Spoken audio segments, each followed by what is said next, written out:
lembrando que é mais uma pessoa anônima. Esse caso, essa experiência aconteceu no ano de 1986 nos Estados Unidos e a causa foi o afogamento.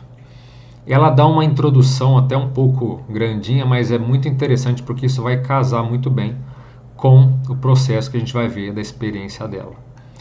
Então, a Laurie começa o seu relato da seguinte forma: nasci e cresci no Queens, Nova York, sendo a filha mais nova de uma família de 5 filhos.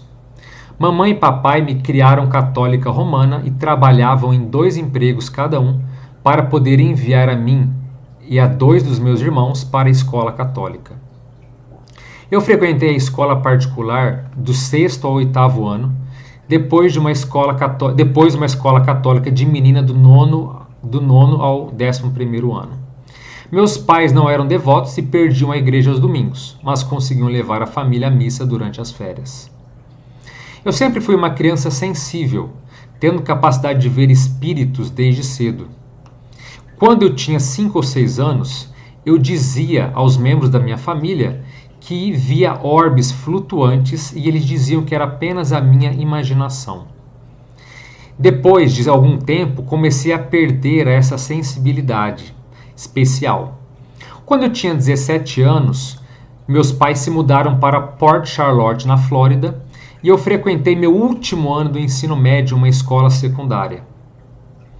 Antes de sair de Nova York, fui aceita no programa de admissão da Marinha dos Estados Unidos e me juntaria ao serviço depois de terminar o ensino médio na Flórida em maio de 85.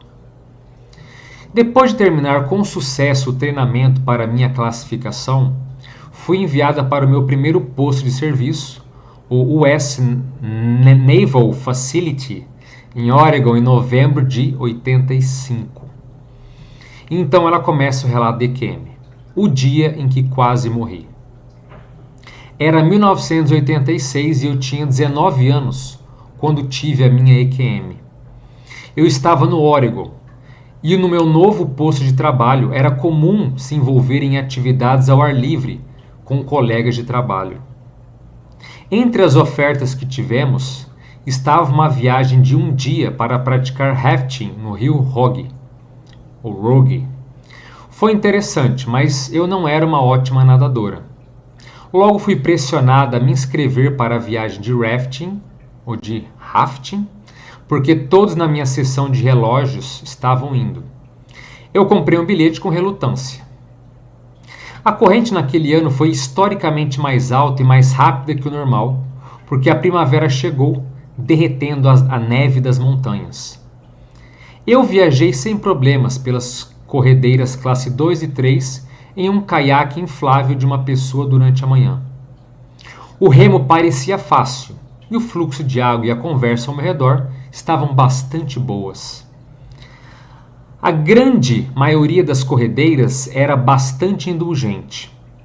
Nós paramos ao meio-dia para o almoço na costa e para descansar um pouco, antes de continuar nossa viagem para sessões muito mais desafiadoras no rio.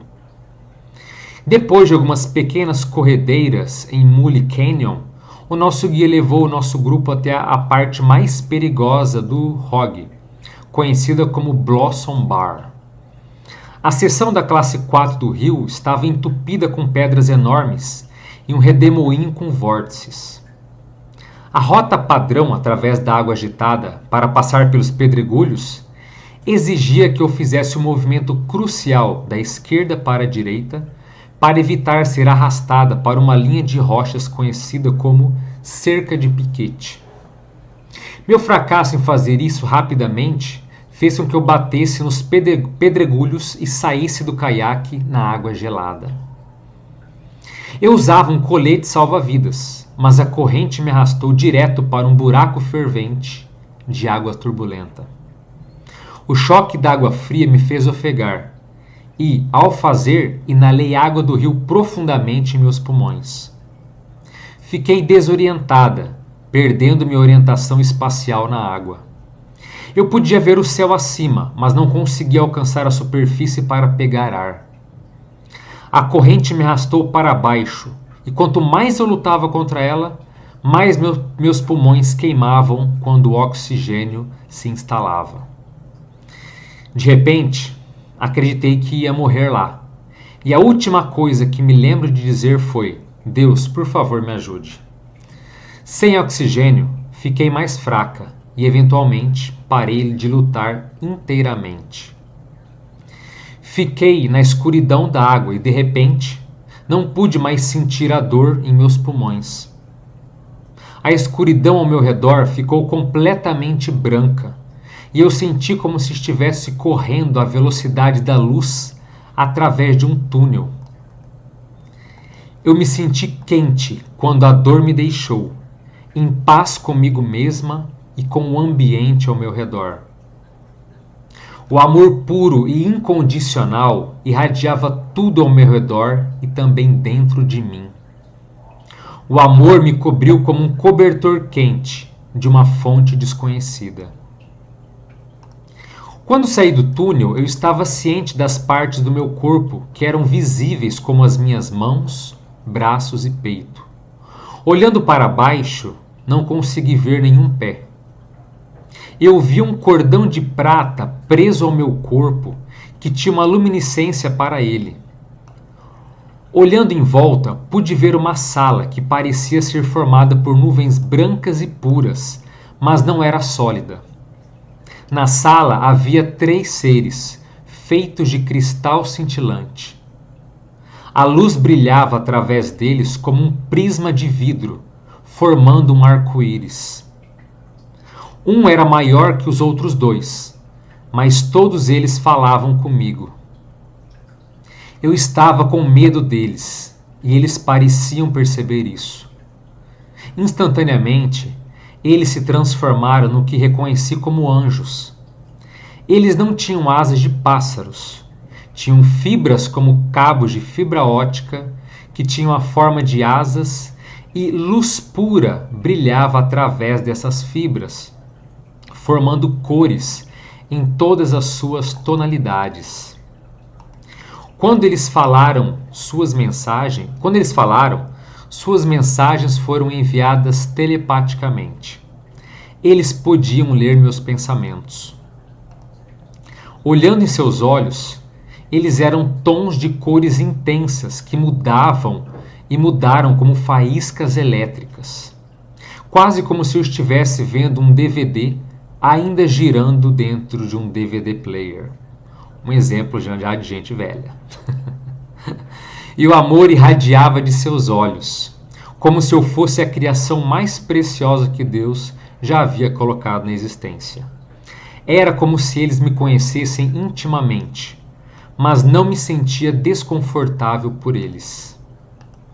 O anjo maior disse: Você chegou cedo demais. Ainda não chegou a hora de você estar aqui. Você deve voltar e terminar o seu trabalho na Terra. Mas já que você está aqui, vamos mostrar-lhe as coisas. O anjo maior segurava um grande livro, mas as suas páginas eram como imagens ao invés de palavras. Eu vi cenas da minha vida desde o momento da concepção até o momento que caí do caiaque no rio. As páginas viraram rapidamente e era como assistir um filme. Eu fui instantaneamente lembrada de todas as coisas que fiz para os outros ou não consegui fazer por alguém. Eles me mostraram um homem que eu não conhecia, cujo rosto eu não conseguia enxergar com clareza, e muitas crianças que ainda estavam por vir. Um dos anjos menores disse: Eu sou Yashael. Eu estive com você desde o início dos tempos e estarei com você por toda a eternidade. Você deve voltar. Você tem que estar lá para eles. Instantaneamente, Yashael e eu fomos teleportados para o centro de um vasto campo dourado. Eu podia ouvir música, a da mais bonita, e eu podia sentir isso se movendo através de mim. Nesse lugar, a brisa soprou contra os altos talos dourados de trigo, e quando o fiz, pude sentir o espírito de todas as coisas que viviam à minha volta. Animais, plantas, os elementos. Eu era um com eles. Eu olhei para cima e vi uma enorme bola de luz que lançou a mais pura e quente luz ao meu redor, e eu senti como se fosse Deus tocando a minha pele. Ele me conhecia, ele me amava. Não importava o quão imperfeita fosse minha vida terrena. Eu era perfeita e completa, e ali não sentia dor. Esse, entre aspas, anjo, me levou para cima, e eu senti como se estivesse subindo sem parar. Eu podia ver uma enorme cachoeira sem começo e sem fim. Amor e paz reinavam. Senti a presença de entes queridos que haviam passado, mas eu não os vi. Nós nos movemos sobre o campo de ouro e no final era uma cerca de campo, e além disso, havia uma enorme árvore com folhas de ouro. Quando a brisa tocava as folhas, elas voavam dos ramos das árvores em forma de pássaros coloridos de todas as variedades. Havia um lago ao lado e fluía dos dois lados da fronteira. Eu olhei para a água e ela tinha um brilho como um mercúrio líquido. Mas quando você olha através dela, você pode ver pessoas que estavam vivendo na terra. E Achael disse novamente: eu estive com você desde o início dos tempos e estarei com você por toda a eternidade. Você não pode atravessar a barreira. É hora de você voltar para a sua existência na terra. Você tem trabalho para terminar primeiro. As palavras não podiam expressar a tristeza que senti por ter que sair daquele lugar. Eu chorei e implorei para que me deixassem ficar. E ele disse: quando a hora chegar, eu irei até você, mas não agora. E com isso, ele lutou com meu espírito de volta ao meu corpo terreno, com tanta força que fui de volta purgada para um buraco rochoso que estava presa embaixo d'água. Toda a água que eu inalei veio voando para fora dos meus pulmões. Enquanto eu ofegava e respirava em pânico, tomei consciência da dor quase que imediatamente em meu peito, e a mão de um salvador me agarrando pela parte de trás do meu colete salva-vidas. Eu quase o tirei do caiaque dele, e então outra pessoa em um grande barco me puxou para dentro de outra embarcação, e eu estava de volta, enfim, a essa dimensão terrena. Levei muito tempo para entender por que estou aqui e ainda me questiono: por que eu? Eu até pesquisei sobre o rio Rogue depois do meu quase afogamento. Mais de 21 pessoas morreram no Blossom Bar desde minha EQM. Eles morreram e eu sobrevivi. Por causa da minha EQM, estou mais perto de Deus e percebo agora que a vida não é uma série de consequências, mas de paralelos e escolhas. E vejo que minhas escolhas afetam diretamente as pessoas ao meu redor e estamos todos interconectados. Meu propósito ainda não havia sido cumprido. Levaria anos para perceber que eu deveria, na verdade, curar os outros. Minhas habilidades sensíveis ficaram ainda mais fortes depois de minha EQM. Eu sou empática, ligeira e, até certo ponto, clarividente agora. Eu posso ouvir vozes daqueles que estão além do véu, mas ainda não me treinei para ver claramente o espírito com meus olhos humanos. A minha EQM foi e continuará a ser a experiência mais metafisicamente profunda que já tive. Fui levada às lágrimas escrevendo essa lembrança da minha experiência, porque minhas palavras empalidecem em comparação com todas as coisas que vi, senti e ouvi durante a minha jornada em um reino celestial. Eu não sou religiosa, mas permaneço mais próxima do Espírito do que nunca por causa da minha experiência de quase morte. Eu sei que existem dimensões além desta e estou aqui por uma razão. Eu tenho um propósito e, até que seja cumprido, eu sei que estarei aqui. Bom, esse foi o relato então de hoje, o relato da Laurie. E eu vou comentar algumas coisas que eu achei muito interessante aqui antes de passar o contato para vocês. Antes de fazer algumas considerações, é importante dizer o seguinte. Primeiro que todo relato que eu leio aqui é o relato da pessoa, tá certo?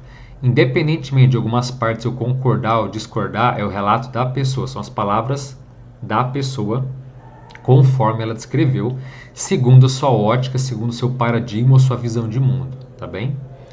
E uma outra coisa também que eu me lembrei aqui enquanto eu lia, que é o seguinte, ela falou que ela estava numa cachoeira, que ela estava ali numa natureza muito bonita, né?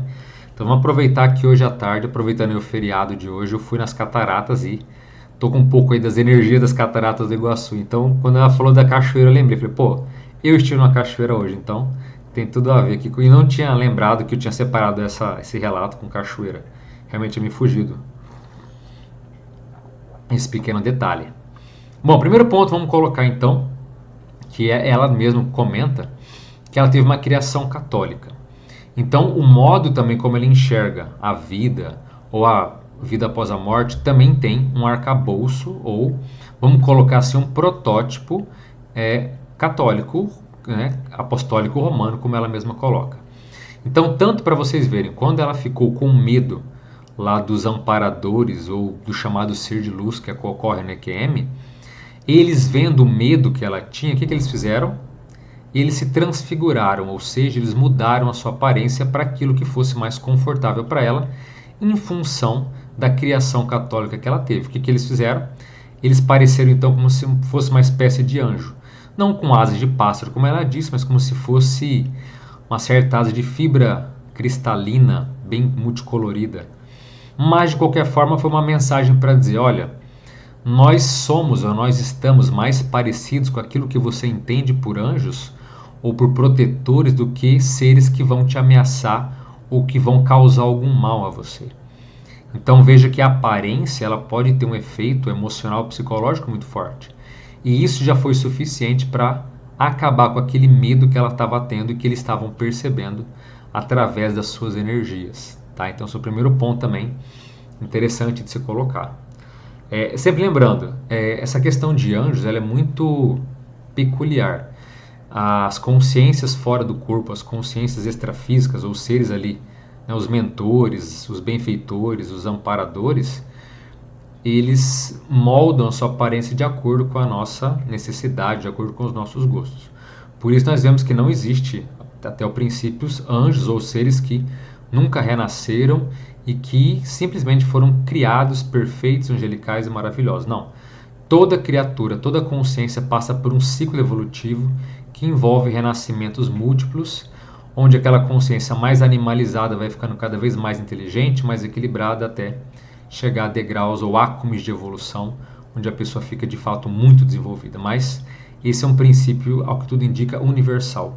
Toda consciência passa por isso e ninguém nasce ou brota, surge anjo do nada, tá? Então, as experiências fora do corpo são bem diretas em relação a isso. Outro ponto que ela coloca aqui, que ela era muito sensível desde cedo, que ela conseguia ver espíritos. Então ela falou que com 5, 6 anos ela via, mas ela foi perdendo essa capacidade com o passar do tempo. Muitas pessoas também são assim.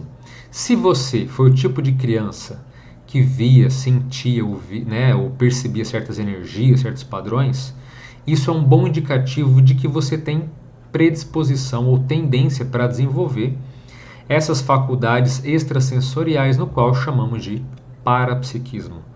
Então, se a tua infância foi recheada disso, ótimo sinal. Se você, depois de adulto ou na adolescência, quiser desenvolver, provavelmente vai ser um trabalho muito menos árduo do que aquela pessoa que na infância não via nada, não sentia nada, não percebia nada. O que significa? Que essa criança, entre aspas, normal, que não tinha essa sensibilidade parapsíquica, não vai conseguir? Claro que vai. Qualquer pessoa que treinar, que fizer usar técnicas, pode se desenvolver.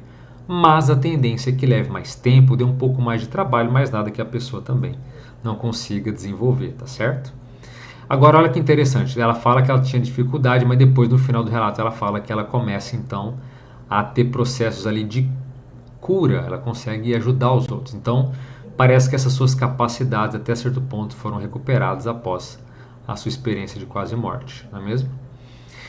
E olha só que interessante também, ela diz que, no relato dela, que ela teve medo, mas olha que interessante, ela coloca que ela foi para aí o exército americano, no caso acho que é a marinha, se não me engano. Naval, se não me engano, são os marines, né? Os marinheiros, o pessoal naval. Então, inclusive, pelo que eu sei, um dos sistemas mais difíceis de treinamento e de sobrevivência. Acho que os mais casca-grossas que tem dentro do exército americano são os fuzileiros navais. Então, ela foi para uma ordem que era bem complexa. E mesmo assim, mesmo sendo trabalhada na base da martelada, na parte militar, ainda assim é uma consciência que sai do corpo e manifesta medo. Onde que eu quero chegar com isso? Para a gente ver que os traços das consciências são bem complexos. Então, não é porque uma pessoa é, por exemplo, policial que ela vai deixar de ter medo. Não é porque ela é um delegado, não é porque ela não é um fuzileiro ou um soldado que essa pessoa é uma pessoa brava, corajosa e destemida. Muito pelo contrário, o que falta de gente que vai justamente por essa linha em função dos medos não está no gibi. Sabe aquela coisa, a pessoa tem tanto medo, mas tanto medo do medo da morte, que ela acaba justamente dedicando a sua vida a ficar mais perto da morte. Mas não porque ela é corajosa, é pelo medo que ela não consegue. Aquilo é tão forte que ela não consegue se desvincular daquilo. Obviamente, eu não estou generalizando, ok? Eu não estou dizendo que toda pessoa do exército, todo policial é assim. Mas existem muitos casos onde a pessoa lida com uma arma justamente por essa questão da insegurança, essa questão de se sentir desprotegida, de se sentir desamparada até certo ponto. Então, é preciso avaliar cada caso é um caso, mas é um pouco interessante pensar que alguém que está numa fuzileira naval, de repente sai do corpo de um ser de luz e fica com medo, fica assustada. Então, né, onde é que está o grupo, a infantaria dela, onde é que está o armamento dela, onde é que está os meios dela se defender? Fora do corpo não tem. Então, tudo isso também a gente tem que levar em consideração e ver, porque por que ela citou Ela poderia simplesmente citar que ela estava fazendo lá um rafting e se afogou. Por que ela teve que, no depoimento dela, no relato, descrever inclusive a parte militar? Pode ser até um indicativo de a gente poder fazer uma análise da sua própria consciência ou dos traços que ela manifesta atualmente, né? Bom, outro ponto aqui também, então, quando ela começou a se afogar, e isso acontece em muitos casos onde a pessoa entra em desespero, que é justamente o fato dela se sentir fora daquele ambiente, ela se sentir longe daquilo. Então, quando ela começou a se afogar, ela de repente viu que ela estava atravessando um túnel de luz e o ambiente mudou totalmente ao seu redor. Naquele túnel ela estava em paz, ela estava tranquila, ela estava super bem. Muitas pessoas até falam, mas espera aí, uma pessoa que morre em acidente automobilístico, será que ela sente dor? Em boa parte dos casos, não. Antes de ter um impacto, antes de ter um acidente propriamente dito, é muito comum acontecer ali o chamado fade out, quer dizer, a consciência meio que apaga, entra num processo ali de bloqueio ou turvação da lucidez. Então, quando a pessoa vê que vai ter aquele choque, vai ter aquela dor, ela acaba simplesmente mudando de dimensão. Em alguns casos, parece que esses amparadores ou que esses seres de luz acabam forçadamente tirando a pessoa do próprio corpo antes de acontecer o impacto. E, em alguns casos assim, vamos ser sinceros, é um processo de ajuda fantástico. Porque em vez de deixar a pessoa sofrer ou ter aquele trauma, aquele choque de perceber ali, o próprio corpo sendo muitas vezes estraçalhado, o fato de tirar por segundos antes do impacto a consciência e nisso ela perde a lucidez, é altamente assistencial e pode ajudar demais nesse processo de passagem. Então veja, ela estava em muitas pessoas, e não é só em caso de acidente de carro, tá? Eu dei um exemplo, mas pode ser em várias outras ocorrências, em quedas, choques elétricos, enfim, até ataques cardíacos e assim por diante. Então, toda aquela dor, todo aquele desespero, de repente, instantaneamente, em questão de segundos, se torna um ambiente de paz, de acolhimento. A pessoa, de repente, muda completamente. Ela fala, o que está acontecendo? Onde é que eu estou? O que é isso? Então, isso também aconteceu com ela. E, como acontece na grande maioria dos casos das experiências positivas de quase morte, sempre lembrando que existem experiências negativas, tá certo? Tem até um vídeo no canal aqui que eu descrevo ali o que é de uma geral, o que é uma EQM negativa, e inclusive no vídeo eu leio 2 relatos ali que mostram que nem toda EQM é bonita, é cheia de luz e toda assim positiva, mas nas muitas experiências saudáveis e equilibradas existe o que ela também citou, desse chamado amor puro, uma sensação de amor incondicional que estava ali acolhendo ela. Então a Laurie passou por isso, se sentiu acolhida, sentiu um amor arrebatador vindo para cima dela. E isso é muito comum, isso gera, em geral, muitas pessoas falam que elas nunca perceberam um sentimento tão forte e mesmo voltando para o corpo, elas têm dificuldade de sentir ou de se conectar com uma sensação como essa. E muitas vezes é em função das companhias extrafísicas, ou seja, das companhias que a pessoa tem fora do corpo, que estão ali ajudando e transmitindo toda a sua afetividade, todo o seu amor de fato puro, toda, sabe, a amizade, muitas vezes, de muitas vidas, mas amizades multimilenares que se manifestam ali para dar um apoio, sabe, para ser um ponto de equilíbrio para que a pessoa se sinta até melhor nesse momento que é tão drástico e tão complexo quanto acontece nas experiências de quase morte, né? Outro ponto também interessante, e que não é tão comum nas experiências de quase morte, é que vocês viram que ela colocou assim, eu vi um cordão de prata preso ao meu corpo, que tinha certa luminosidade. Então o cordão de prata, ele é mais visto em geral nas experiências fora do corpo autoinduzidas. Ou seja, quando a pessoa mesma aplica técnicas para sair do próprio corpo, de modo voluntário, de modo consciente. E em muitas dessas ocorrências, a pessoa ao sair do corpo, ela pode se virar e ver milhares de filamentos ali formando esse cordão luminoso, esse cordão energético, que é justamente o que não nos deixa morrer. Então, assim, você não precisa ter medo de você sair do corpo e morrer. Por quê? Porque você tem esse cordão de prata. E por isso que é um ponto importante de se dizer. Muitas pessoas falam, a EQM é um fenômeno de ressuscitação. Não é, bobagem. EQM é um fenômeno de fronteira, fronteiriço, ou seja, a pessoa está próxima à morte, mas ela não morreu. E por que ela não morreu? Porque esse cordão de prata não foi rompido. A morte, pela segunda medicina, é quando lá o cérebro não responde mais, a morte cerebral. Para nós que trabalhamos com fenômenos que envolvem a vida após a morte e experiências fora do corpo, para nós o que mostra quando a pessoa de fato morreu é quando esse cordão, quando essa ligação energética é rompida. Então veja, quando a gente sai do corpo, aquele corpo astral, aquele corpo espiritual, aquela réplica que parece o fantasma dos filmes que a gente chama de corpo emocional ou psicossoma, alguns chamam de perispírito, enfim, milhares de termos. Essa réplica transparente que sai do nosso corpo, ela está ligada por um cordão de energias, que é esse cordão de prata. Mas e se o cordão romper? Isso aqui dá a semântica, a palavra... Esse cordão, gente, não é cordão de prata. Pensa em um cordão prateado de aço, se você gosta de analogia.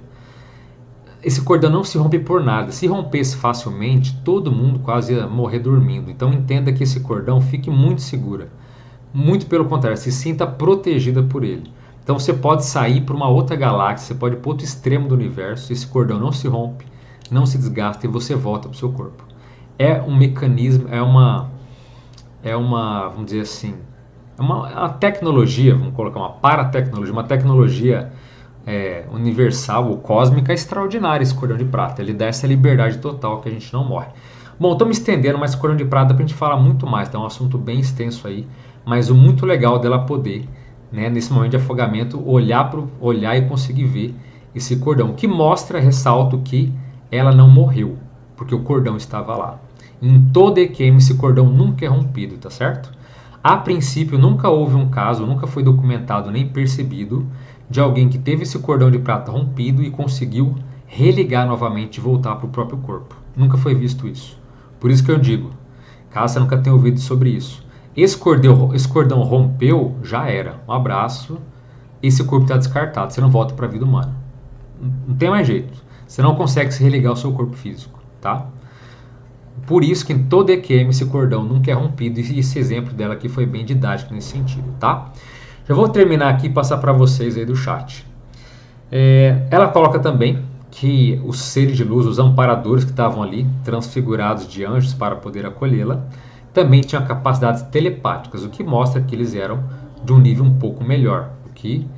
Porque, como eu sempre falo, se você sai do corpo, está no EQM, e os seres estão falando com você usando a boca, igual eu estou falando aqui, abre o olho. Esse ser não é muito evoluído, tá? O lance todo é conexão mental, telepático. Então, um bom indicativo. Ela coloca também que esses seres, eles conheciam ela intimamente. Inclusive, ela colocou que um deles se apresentou com o nome de Achael.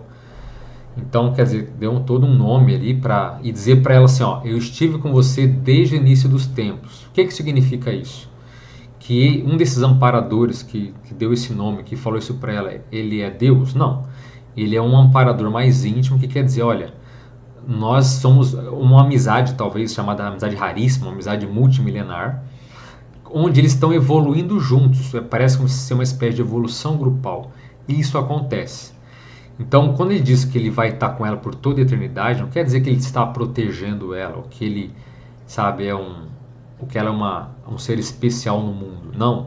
Quer dizer que eles têm uma afinidade, uma intimidade de fato profunda, multimilenar, de múltiplas vidas, e ele só está mostrando para ela quão forte essa ligação, e isso deve durar ao longo aí da evolução de ambos, o que é um processo aí bem interessante, tá? Outro ponto, ela coloca que esse anjo maior, ou esse que se apresentou para ela, ele mostrou um grande livro onde ela pôde ver a revisão da vida dela. A gente já viu aqui em várias lives do canal que essa revisão da vida acontece de formas muito diferentes. Pode ser uma mesa, pode ser um lago, são vários artifícios que são usados para mostrar a vida que a pessoa teve. E nesse caso que foi diferente, foi um livro que não tinha letras, mas tinha imagens, e onde ela via todas as cenas, do nascimento até aquele momento do caiaque, vendo tudo que aconteceu, todas as coisas positivas que ela fez, as negativas. Então a vida dela é passado ali a limpo, e a pessoa tem completa noção do quanto de fato ela está bem ou quanto ela está mal, como é que a vida dela está sendo até aquele momento. Então, interessante esse recurso, né? Foi um livro, e não foi um outro processo ali diferenciado, tá? Muito legal isso aí. Depois ela coloca que esse Yashael também, eles foram teleportados, quer dizer, eles fizeram um fenômeno do deslocamento pelo pensamento, da translocação. Então, porque fora do corpo você não precisa só voar. Tem gente que acha que não, eu tenho que passar um túnel de luz, eu tenho que sair voando para um lugar, e muitas vezes não. Esses amparadores, ou dependendo do nível de lucidez que você tem, você pode pensar e estar em outro lugar. E no caso, foi esse amparador que levou ela na velocidade do pensamento, e eles já estavam no outro local, que ela falou que era de uma beleza enorme, que tinha esse campo de ouro, que tinha árvore com folhas de ouro. E olha que interessante, quando o vento batia, quem sabe que não é vento, tá? Fora do corpo não existe vento, é uma energia que simula o vento. E quando esse vento batia nas folhas das árvores, essas folhas, em vez de cair, essas folhas de ouro saíam voando igual pássaros dos mais diversos tipos. Então, olha só as criações mentais que esses amparadores criam, que são maravilhosos, são muito, né, muito lindos mesmo. Então, olha que recurso para marcar. Então, tinha ali a cachoeira, como eu falei, tinha toda essa parte linda que ela pôde se sentir acolhida. E, obviamente, deu essa tristeza na hora de voltar, como muitos sentem. Então, você está num local super avançado e pensar que na vida humana parece sempre muito medíocre, pequeno e quase às vezes irrelevante, não é mesmo? Outro ponto que ela colocou aqui, primeiro, né? Então, olha só a questão da atração do problema. Ela não sabia, mas o local onde ela passou pela EQM, depois da EQM dela, quando ela foi escrever esse relato aqui, 21 pessoas tinham morrido, descartado o corpo naquele mesmo local onde ela teve QM. Então olha que local aí, as pessoas continuam indo, ou por ignorância, ou por imprudência, ou por, sabe, por gostar do risco, gostar de adrenalina. Olha que problemão. Olha o que é colocar a vida em risco. Agora ela era ignorante em relação a isso, não sabia nada disso. Mas de qualquer forma foi atraída aí por essa questão, por esse local aí de energia provavelmente péssima, mesmo sendo água, certo? E para fechar aqui, já estou falando demais como sempre. Ela coloca que depois de EQM ela ficou mais sensível em relação às habilidades, então que ela consegue, né, ficar mais empática, perceber mais energias, consegue ouvir, até a clareaudiência, ouvir vozes, mas lembrando, não é a doença, tá, que tem lá a esquizofrenia, não, existe o fenômeno, existe a doença. No caso, pelo que ela falou, ela ficou mais sensível, começou a ajudar a curar as pessoas, e ela ainda está treinando para ter uma visão mais clara aí, igual ela tinha na infância. Ela conseguia ver, e agora, pelo que ela falou, ela está resgatando suas capacidades de visão, de conexão energética e assim por diante. Então, também é um processo totalmente contrário do militarismo, né? Que é um processo que é de defesa, de ataque, e ela foi para uma vertente de cura, de visão, de percepção, de acolhimento, de essa questão de perceber que todo mundo estava a gente está conectado o tempo todo. Então isso mudou bastante, tá?